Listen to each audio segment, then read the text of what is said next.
Should forms of poetry exist, or should all poetry be free verse? Or, on the contrary, should poetry only exist in forms with no free verse whatsoever? Should Instapoetry exist? Are we wrong in the ways we talk about and approach Instapoetry? Do editors of poetry have to be published poets themselves? All of this and more on today's episode of Roughest Drafts. Let's get into it. Okay, so today I'm reacting to your poetry hot takes. I made a community post on YouTube, I made a story on Instagram, and I also asked my patrons in the Discord server for their hot takes, and we're going to go through all of them. This is probably going to take a long time, and we're probably not going to get through all of them.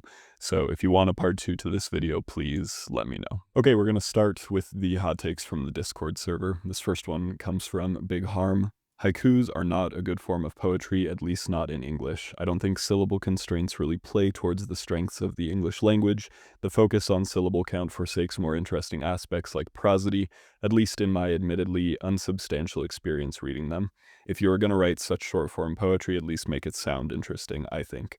Better off writing a limerick. That is a pretty hot take. I guess it depends what you come to poetry for. If you come for the sound of it, then yeah, maybe haiku is not really for you.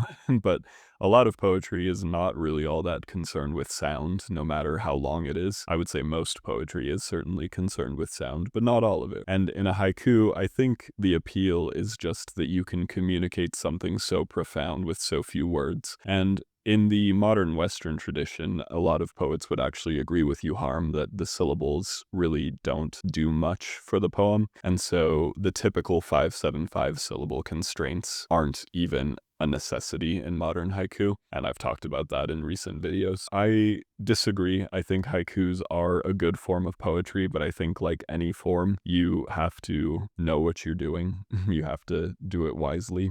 I should say this, I'm reacting to these blindly, but if I have any thoughts on what I've said after the fact, I will include them while I'm editing. All right, next up is RDJ's hot take. The rhymed verse is outdated. For centuries, even millennia, it has been the defining characteristic of poetry, but it has run its course. The rhyme will continue to exist, but the transformational, innovative poetry of the 21st century and the foreseeable future will be in free verse. I mean, I can agree with that to some extent, but not to the fullest extent. I think we're always going to write poetry that rhymes, and especially in children's poetry, like the rhyme will probably never go away from children's poetry. That's a really easy way, I think, to engage a child reader is through rhyme. So rhyme is definitely going to stick around in that arena. And even in the postmodern tradition, as we are currently living through, I guess, postmodern, depending on who you ask. But even in the current tradition of poetry in which we are living, I do still think there is a place for rhyme. But just like I said with haikus, right? No matter what you're doing, you got to know what you're doing, and you got to do it strategically, right? You got to really be thinking about it. A lot of times as I'm writing a poem, it finds its form as I'm writing it. And this is the case with a lot of other poets too. A lot of poets will tell you kind of this same thing, that poetry is fluid and you don't really know what you want the poem to be.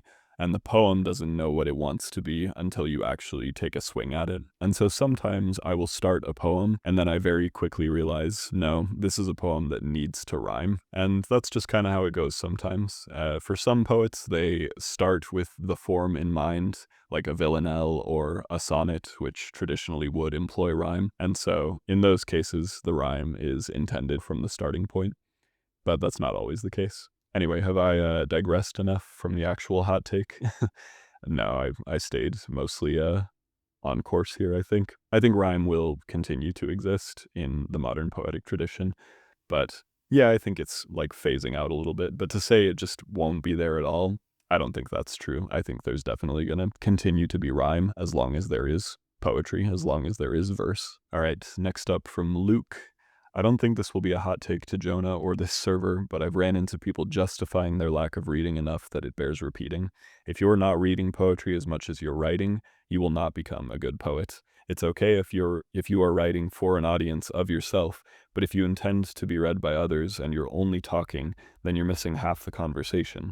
It's that half where you learn new things from other people's experiences and grow beyond your own limited one. A complementary but separate skill from writing is reading critically. Being able to articulate what elements did or did not work for you in someone else's poem is necessary for being able to critically evaluate your own. Okay, yeah, I would say I kind of do just completely agree with that. Man Carrying Thing did that video about writers who don't read. And yeah, it's evident, right? It's really evident in a person's work when they don't read. And I think Luke puts it very well when he says, if you intend to be read by others and you're only talking, then you're missing half the conversation.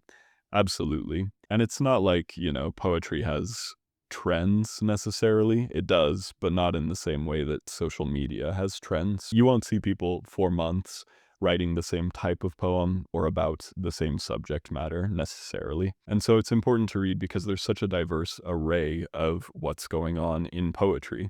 And Luke is absolutely right. If you're not reading a lot of poetry, then there are a lot of things, not just empathetically, not just emotionally, that you're going to miss out on, but structural things, right? Choices in the poetic form, in the formatting, these things that you're going to miss and never try for yourself. Ravioli Death Machine says, okay, this may be a terrible hot take, but I don't think it's actually possible to define what is and isn't poetry. It's kind of a what is a woman type question. I don't think there's any way to describe poetry in a way that includes everything that is poetry and excludes everything that isn't poetry. It's why I may think Insta-style poetry is bad, but I really have no arguments to try to claim it's not poetry at all. Yeah, I'd agree with that. I kind of did a whole video on that. Leah says, modern poets need to familiarize themselves with poetical techniques and forms, even if they prefer free verse. You need an understanding of the basics, otherwise you aren't a good poet, even if you sometimes write good poetry. I agree with this broadly. I think it's great to have education on poetry. And this goes back to Luke's point too, where it's a matter of having read a lot of poetry, which will make you, in turn, a good poet. Even if you don't write sonnets, you should be familiar with a lot of sonnets, because there are techniques used in sonnets that will still apply to free verse. And that might seem counterintuitive, but it's true. I think the more diverse poetry you read, the better you become, no matter what your style is. Okay, Slow Hours writes, my honestly kind of tepid take is that love poetry is unfairly maligned and should be celebrated more as a way for new poets to get into the craft. That's fair, and I have probably contributed to that in a certain way. And I think I've made this clear, actually. I think my problem with love poetry, if you can even call it a problem, is just that a lot of love poetry reads very similarly, especially from poets who are just starting out. It reads similar to other love poems. And so I think, and I mentioned this in the video on love poetry, I think if a poet wants to tackle a love poem, they have to make it unique. The more tackled your topic is, the more unique your approach has to be. So I don't dislike love poems. That would be a very silly blanket statement. I do like love poems, but I like love poems for the same reason I like any other poem, which is that it gives me a unique perspective. It gives me a window into a life that I have not lived, or it gives me a new perspective on the human experience. This take is from Zagreus.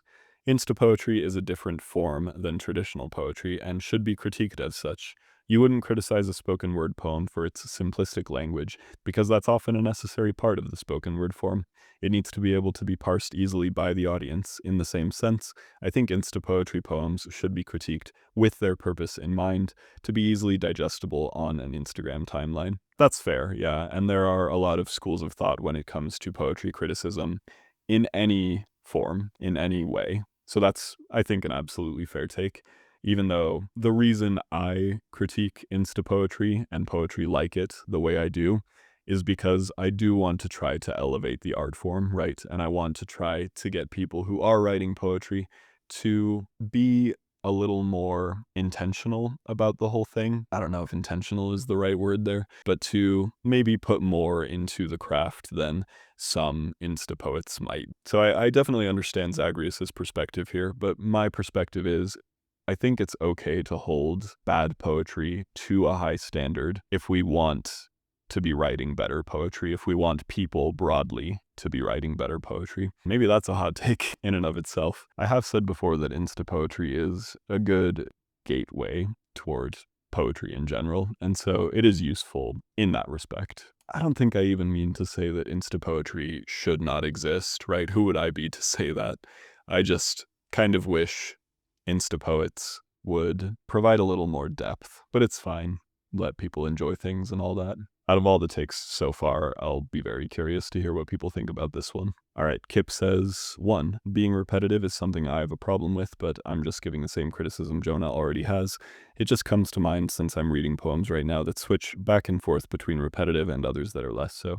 It is a relief to get the less repetitive parts. I think I should clarify, I don't, contrary to what I may have implied in the past, I don't strictly hate repetition in poetry. That was not exactly what I meant to say in the Megan Fox video, for example. I tend to dislike repetition in workshop settings or in more amateurish poetry because it kind of feels like a crutch. It's the one device that anyone can use with ease, and a lot of beginning poets kind of abuse it for that reason. It's also one of the things that kind of noticeably separates a poem from a work of prose. And so, of course, when poets are just starting out, they will set their work apart by using a lot of repetition. I did that. I did that when I was just starting out as a poet, and I'm sure a lot of other people do too. So my stance on repetition is that it's a crutch. I don't hate it when it's used correctly, and correctly in this sense is quite subjective. But yeah, I don't hate repetition. I think there is a good way to use it, and I think there is a bad way to use it, like all things in poetry. Kip's second hot take: if the author is a celebrity that is known for something other than writing, they should start with something less ambitious than a full book. Put their best poems out in collections with other writers and hold off on the book until there are enough poems that are good enough to justify the collection. Okay, so Kip is arguing that celebrities should take a more traditional route toward poetry publication. This is not the case for all poets, but for many, they will try to get individual poems published in journals or anthologies before they publish a full collection. And I think that's a really interesting take. That certainly would give celebrities more time to develop the craft and might make them put in more effort too, because getting published in journals and anthologies is a really hard thing to do. And that's why celebrities just publish books in the first place, because they don't have to build that portfolio or that name recognition. They can sell a book just on their name. And in a future video, I would love to talk more about kind of the quote-unquote epidemic of celebrities writing poetry. But yeah, we can talk about that later. 3. English teachers should perhaps teach a broader selection of poetry. Then maybe more people would grow to appreciate them. Yeah, I agree with that. I think there are probably too many English classes where there's not enough poetry taught that is digestible. You can have a digestible poem without it just being an insta poem. And so, yeah, I agree. If English teachers kind of broadened the spectrum of poetry that they teach to their students, that would be great. I understand that some teachers simply cannot do that. They don't have the time, and the curriculum demands teaching certain poems and not others. I completely understand. I really do. But yeah, in a perfect world, I agree with Kip. Absolutely. Okay, and then Glass Shark provided another hot take inspired by a conversation that took place in this thread. I believe the decline in poetry's popularity is directly linked to the expansion and rot of capitalism. It's hurting art in all forms, but poetry especially suffers because most forms of poetry, aside from insta, spoken word, and some other forms, actively require and encourage study, rumination, reflection, ponderance, etc. The richest experience you have with a poem will not be your first reading, but will rather be arrived at through consideration over a period of time and multiple rereadings. In a system that actively seems to punish any time spent not trying to profit in some way, art's utility shrinks to escapist entertainment. You go to it to escape the grind for a bit and be able to turn your brain off.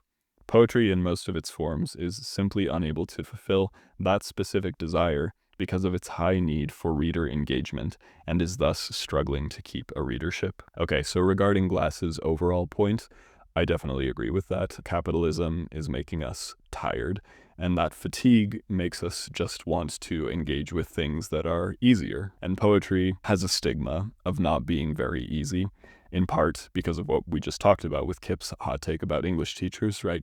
And this is not English teachers' fault, by no means. Well, maybe sometimes it might be their fault, but not entirely. People think poetry is unrewarding to read and difficult to understand. So broadly, I agree with what Glass is saying. There's no incentive for us to read poetry in a world that is so focused on profit. But when Glass says that the richest experience you have with a poem will not be your first reading, I don't think that's true for every poem necessarily, so that's a little pedantic because that's obviously not his main point, but I did just want to throw that out there. I think there are a lot of ways to experience and cherish a poem, and I do think probably the majority of the time he is right, that the more you read a poem, the better it becomes, the better the experience is. But also, there are some poems I've for sure read where the first reading was the most impactful. But again, that wasn't his point, and truthfully, I do think the majority of the time, that is the case. He is right. Hello, it's me from the future. I was filming my reaction to Hot Takes yesterday, and I realized I forgot one from one of my patrons, so I'm gonna do that right now. Saren says, "Here's my hot take. I'm a bit disturbed by that poem by Billy Collins, taking off Emily Dickinson's clothes. I know as a writer how important the First Amendment is. However, what about ethics? Emily Dickinson is not a fictional person. She was very real. That poem to me feels like it crosses a line into misogyny and objectifies her in a very graphic way. So where is the line? Is it possible to cross it?" I wouldn't say that's actually a terribly hot take, but I do think it raises some interesting questions. I included that Billy Collins poem in that video, Bad Poems by Good Poets, because the general reaction to that poem online is unfavorable, and for a lot of the same reasons that Saren has listed here. I think one of the commenters on that video put it well. Emily Dickinson is dead. She cannot respond to that poem, so there's a clear power imbalance in Billy Collins choosing to write that. Regarding this question of free speech in poetry, I'm of the opinion that poets really can write about whatever they want, but they obviously need to be tactful and self-aware about it. Easier said than done in many cases, especially when it comes to controversial topics, but that's just another reason that workshop groups and editors are so important. All right, we're going to move over to Instagram responses now. Starting with friend of the channel, Lorena de Luna's response. "There's a stigma to writing poetry for some reason. People feel embarrassed by it." This is another thing I would love to talk about at length in another video, especially when it comes to men and writing poetry. But for now, I'll just say that I agree with that in a certain sense, but I disagree in another sense. I think for some people, writing poetry does feel embarrassing. And again, it's because there are certain stigmas around poetry that it's too mushy and that it's stupid, for lack of a better term. But yeah, I think there are some people who don't feel embarrassed at all by writing poetry or by reading it. In fact, I think a lot of people, and I've discussed this too in certain celebrity videos, a lot of people want to seem intellectual, and one of the ways they do that is by reading poetry in any form. Lorena also wrote, "People like poetry more than they realize. So many songs have poetic elements." That's true. I think poetry sneaks into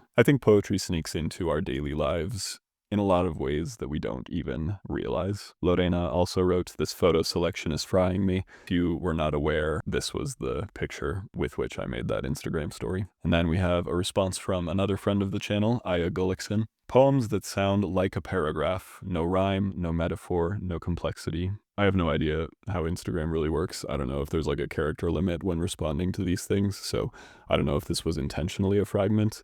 But I think I understand what Aya is trying to say here. Poems that sound like a paragraph maybe aren't poetry, or poems that sound like a paragraph should not be weighed in the same way that other poems are. If you've seen my video on what poetry is, what counts as poetry, you'll know I disagree with this. I think there are poems that are allowed to sound exactly like prose that still work as poems. That being said, I think I know what Aya is actually talking about here, and it's a lot of the low-effort poetry that we see, because Aya explains no rhythm, no metaphor, no complexity. And so there is a consideration to be made in the sense that people come to poetry most of the time for different reasons than they come to prose. People read a poetry collection for different reasons than they would read a novel. At least I do, right? I approach those two things differently. And so I understand this idea of wanting poetry to set itself apart from prose or from narrative fiction or creative nonfiction. I get it, I really do. But at the same time, I think there absolutely is a place for poetry that just sounds like a paragraph. I would be frustrated if that was every poem,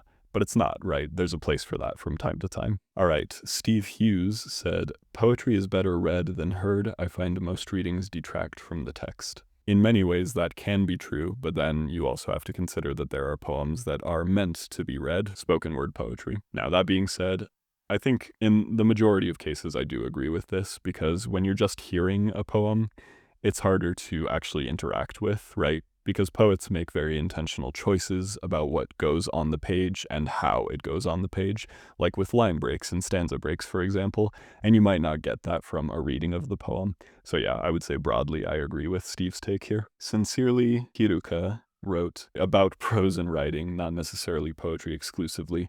Writing something violent and morally gray without some obvious self-awareness can tiptoe along a fine line between subverting and expressing something abject versus playing into harmful ideas or ways of thinking. Yeah, I agree. It is a fine line, isn't it? We should be allowed, I think, to write about such things. But yeah, as it says here, there needs to be self-awareness. This is another reason I have gone after some amateur poets, because they kind of rely on shock value to make their poem work. I don't think that's exactly what we're talking about here.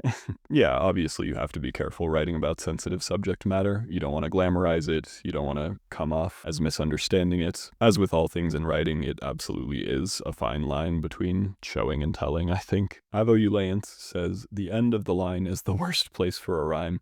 That certainly is a hot take. I mean, I love a good internal rhyme, I really do. But I think maybe Avo Eulayant feels this way because it can just sound corny or cheesy or too on the nose, too expected. Granted, maybe I shouldn't speak for them. But yeah, again, in amateurish poetry, that's how end rhyme can really come off. Too obvious, too on the nose. And oftentimes, amateur writers will twist their phrases to make the rhyme work, and it comes off sounding awkward. And I say that because I've been there, right? That was me. Still is me a lot of the time. So I disagree with this, but I think I understand where it's coming from. Even still, I think end rhyme is fine, great, even in the right poem. EE_EE0_O says, it's a little annoying when poets refer to the fact they're writing a poem in their poems, not gonna lie. I think I've talked about this in my videos too, how maybe not anymore, but there was a time where I was getting tired of Ars Poetica or poems about poetry. I don't really feel that way anymore. I'm happy to read a poem about anything, even if it is kind of meta-textual. Yeah, this is just another one of those things where if it works, and if it doesn't, it doesn't. But I think I understand where EEOO is coming from, because yeah, when this doesn't work, it really stands out. It actually reminds me of my horror writing video a little bit, where it's like when you draw attention to a story being told or written, you immediately take the reader out of it. When you do this sort of thing, obviously, as with all things, it has to be tactful. It has to be very aware of what it's doing to the reader. Finn Wags says, some types of poetry are better unedited. That's an interesting take. I think I could maybe agree with that, depending on like what types of poetry we're talking about. But I think in most cases, your poem's really not going to come out in its final form on the first go. And I don't think that's necessarily what Finn is saying here. I don't think Finn means you write a perfect poem on the first draft. I think what Finn means to say is it's okay to write an imperfect poem, and to just leave it like that. And I agree there's some intrigue in that, but again, that's not really why poetry draws me, right? I prefer poetry when I have a sense that the author really worked to put every word in the right place, that they really are commanding the language, working with the language even. But I will acknowledge, sometimes you do write a first draft of a poem and it's pretty much there, like maybe it needs a little bit of editing, but yeah, sometimes when you write poetry for a really long time, you are going to write something quite good just on the first go. JD Pasta Sauce says, forms shouldn't exist and there's no point to them. That's a really hot take. I disagree.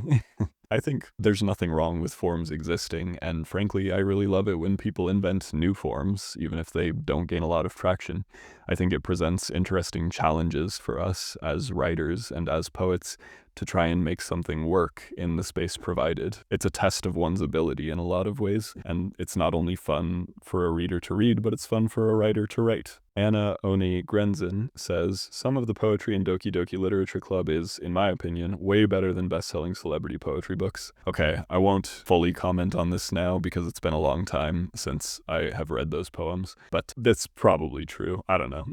I would actually, and I've had this idea in my journal for ages, I would love to do a video on the poems in Doki Doki Literature Club, so stay tuned for that one. For now, I will not comment on this because, like I said, I just don't remember how good those poems actually were.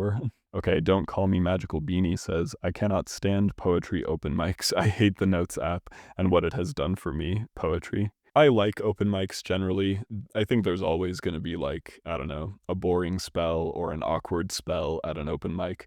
But in general, I just love to hear what everyone's writing. I think it's like a great celebration of poetry. But I understand why some people, it's not for them.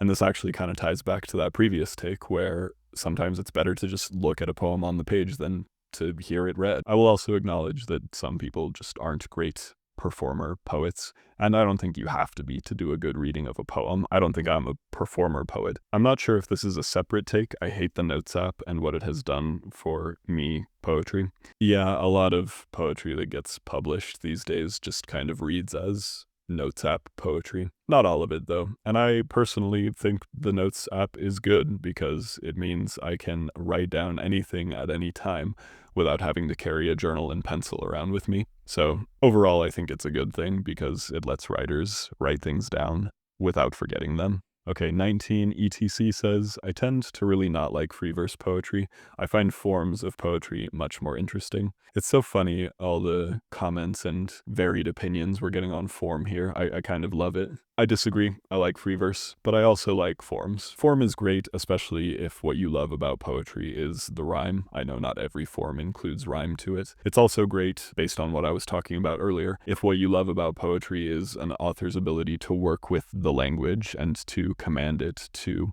bring to life a human experience, right? Or to bring to life an emotion. If that's what you love about poetry, then I completely understand why you love form. But I can still see that same thing in free verse poetry. Teddy Bear 83 says, I think if you don't write poetry, you shouldn't edit poetry. Not sure if that's a hot take, but you know. No, I think that's fair, but that kind of harkens back to my video on do good critics have to be good artists? I think you actually can be a good editor of poetry, even if you're not a great poetry writer. Again, like that probably seems completely counterintuitive, but I think to be a good editor, you just have to be a big reader in general. And it might be that reading a lot of poetry and knowing what works in what you're reading, it might be that that doesn't translate well into your own writing. I don't know that that would often be the case, but that being said, I do think you might get the best edits from somebody who writes and publishes their own stuff. Either that, or if an editor has a good track record, like what books have they edited before? Have they edited successful collections? Then maybe it's fine. Maybe it's not a hot take. I really don't know. What do you guys think?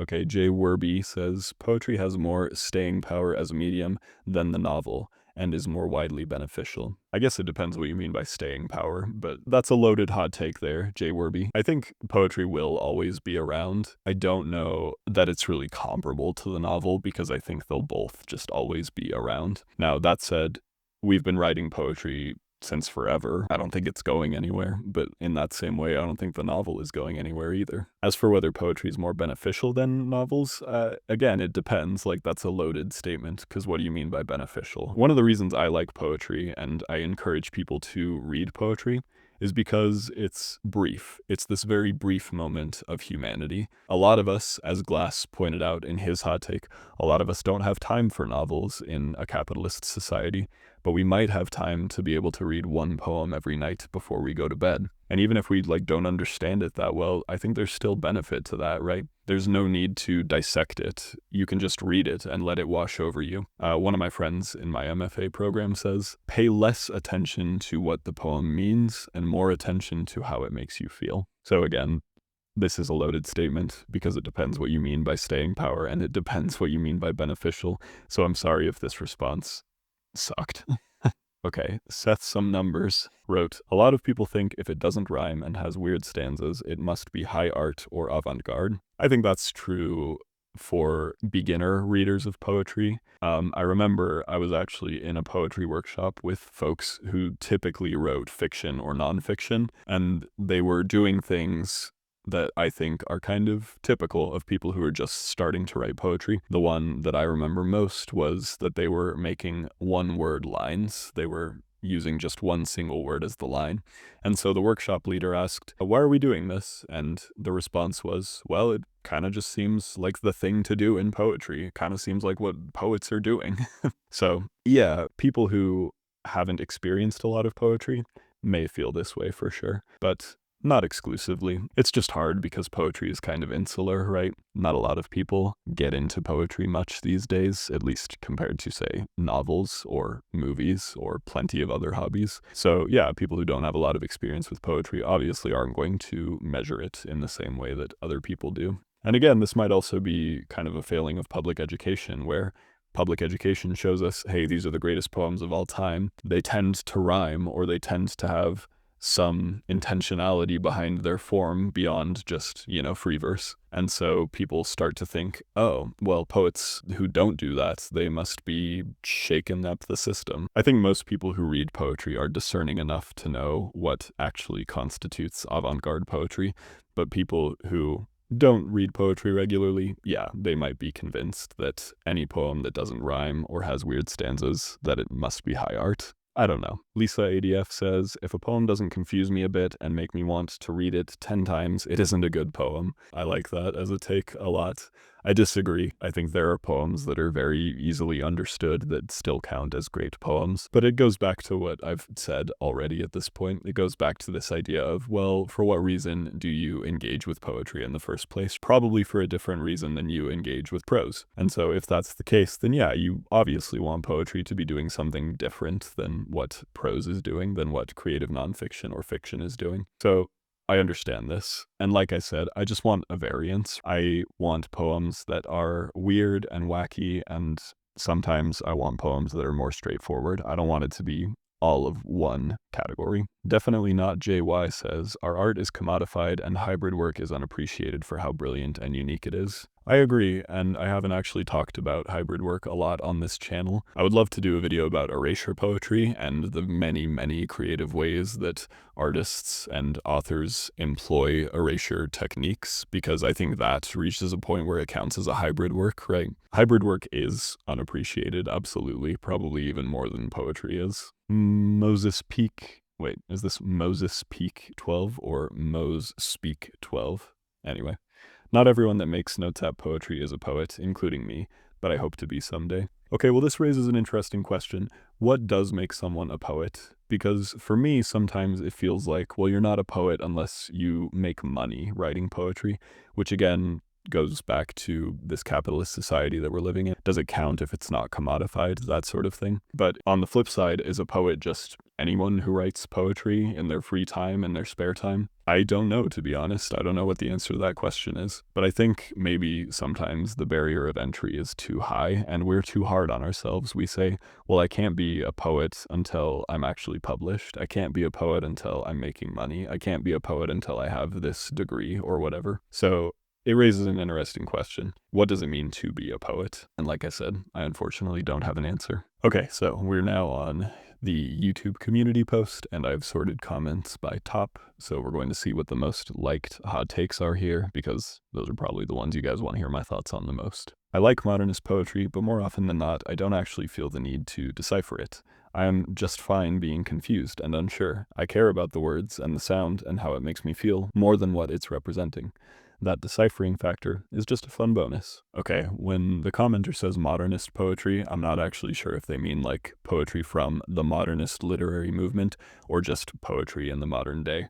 Either way, that's not really the point. I agree with this, and I've actually kind of already touched on it now in this video. It's just like my friend says in my MFA program, focus less on what it means and more on how it makes you feel. And again, it depends on why you engage with poetry.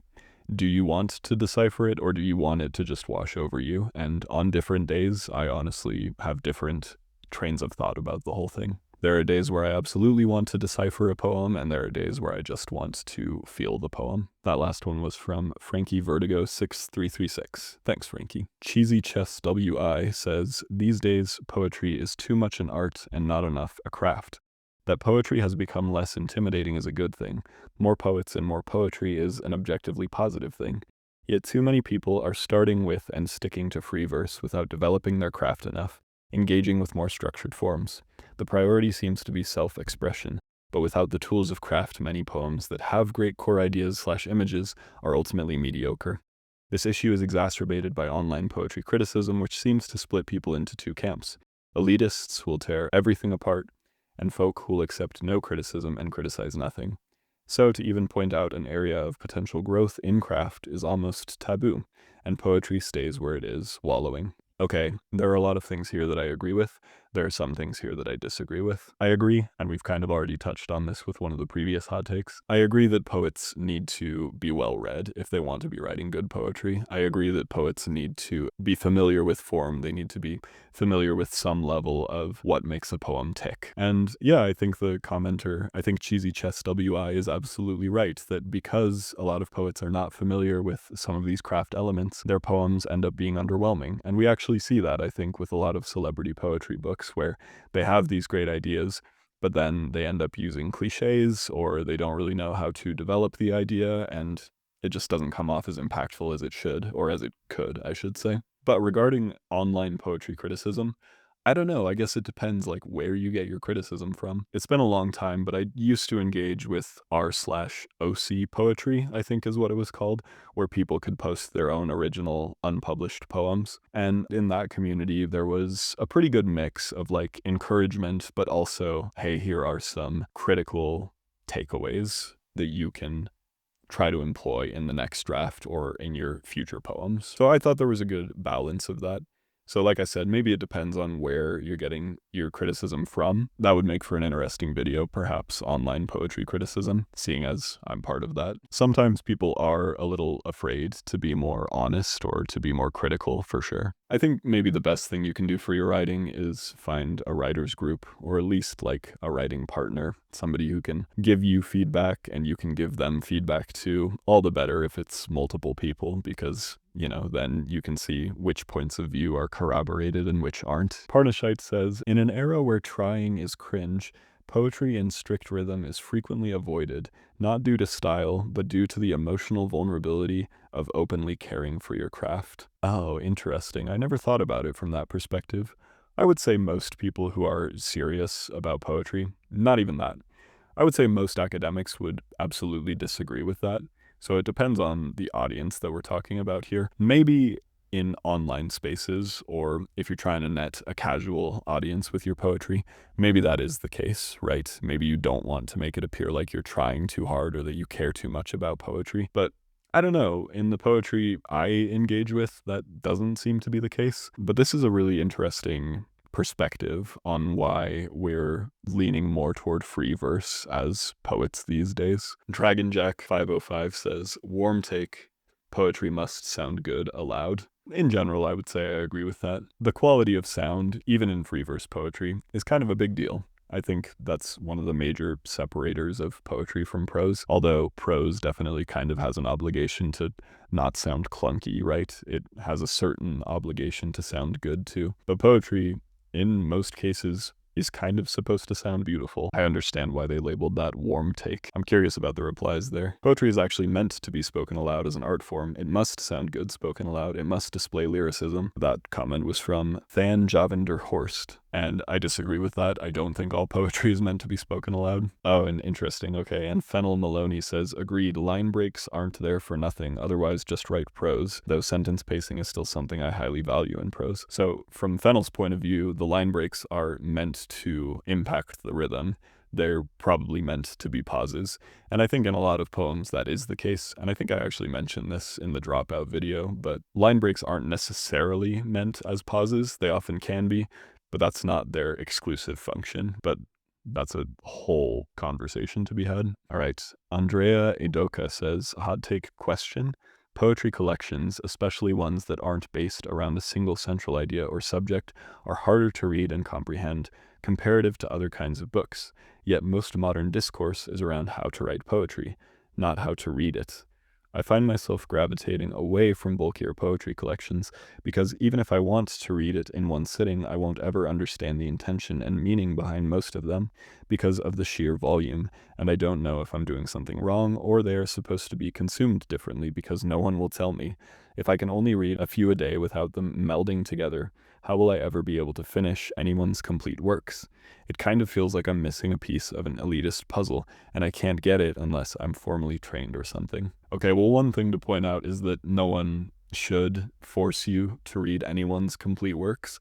Like, maybe that would be beneficial to you in a lot of ways, for sure. Read the complete works of one author. But you don't have to do that. You can just read like half of the complete Emily Dickinson collection, or not even that, if you want to, right? You don't even have to finish them. Or rather than reading like the complete works of James Tate, just read some James Tate. Just read like one of his collections that he previously published before they were all compiled into one single completed works of. You should always keep that in mind. Nobody says you have to read every single poem that one particular poet ever wrote. Now, personally, I think the more you read poetry, the more you understand it. That's not always going to be true. Poets like John Ashbery are just kind of always going to be hard to understand. But yeah, there shouldn't be a pressure to finish a whole collection in one day. Certainly not. In one sitting is what the commenter said. I think in this space online, there can be a certain pressure to just read a lot. Not even poetry, right?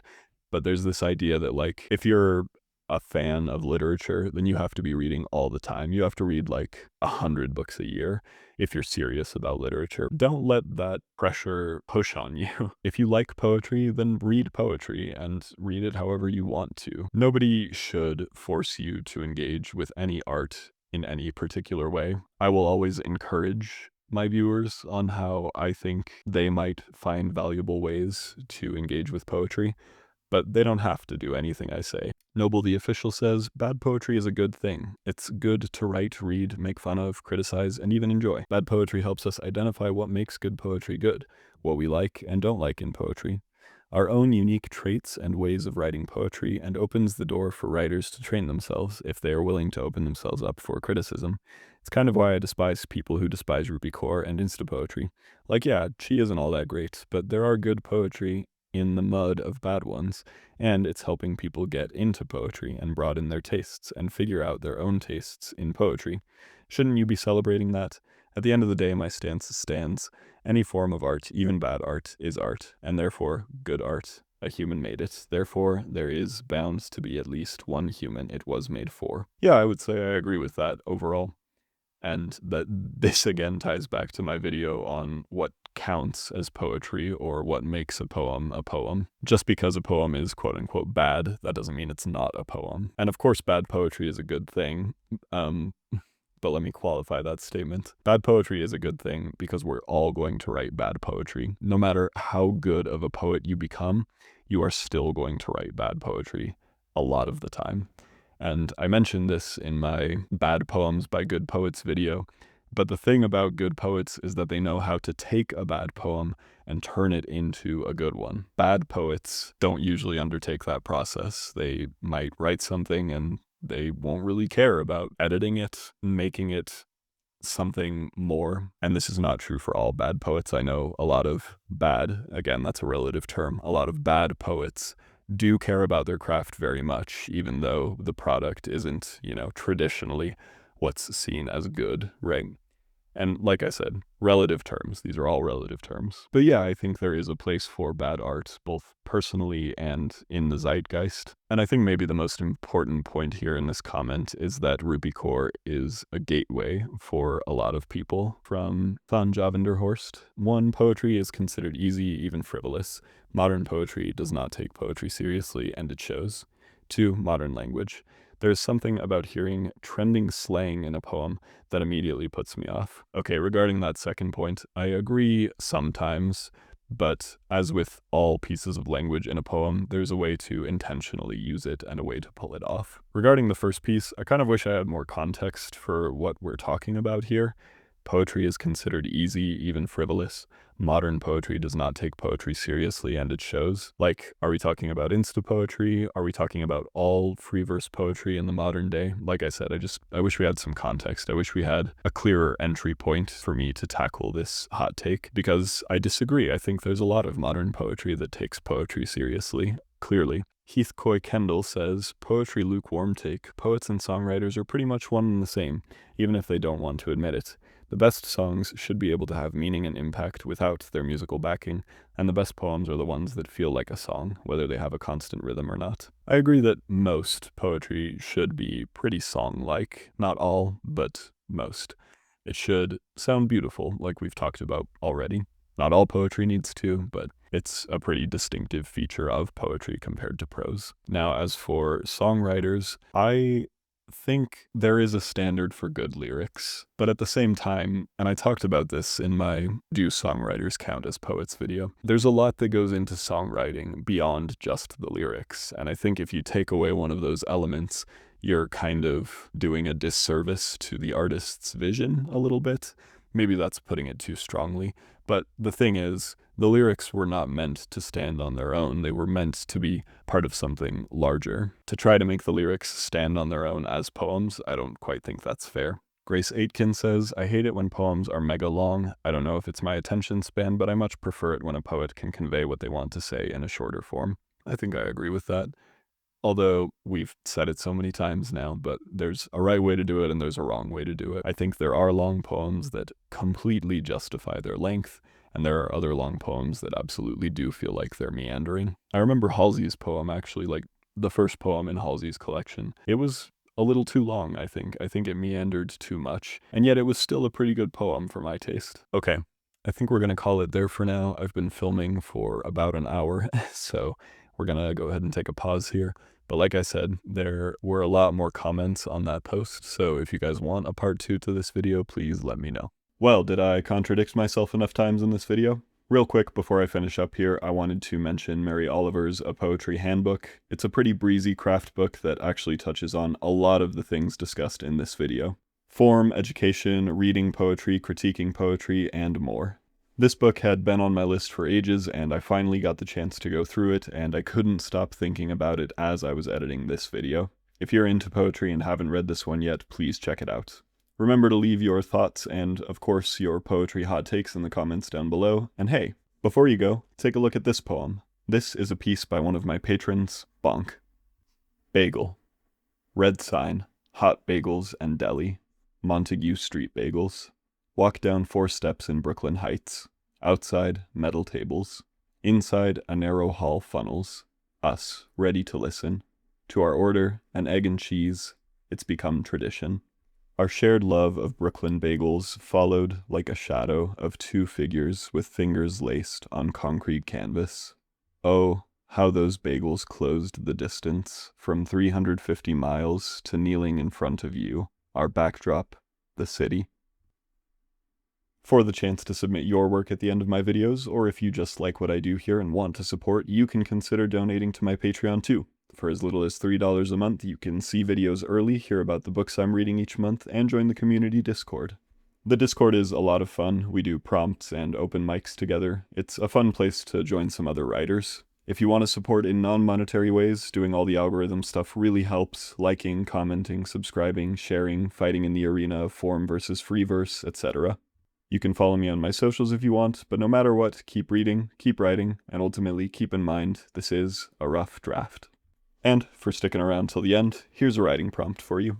Today's prompt is simple. Think of your poetry hot take and write about it. Even though poems about poetry are plentiful, one more won't hurt. And that provides you with an extra challenge. How will you make your poem different from all the other poems about poetry already? And if you can't think of a hot take of your own, feel free to pick one or respond to one presented in this video. It's your turn now. Get to writing.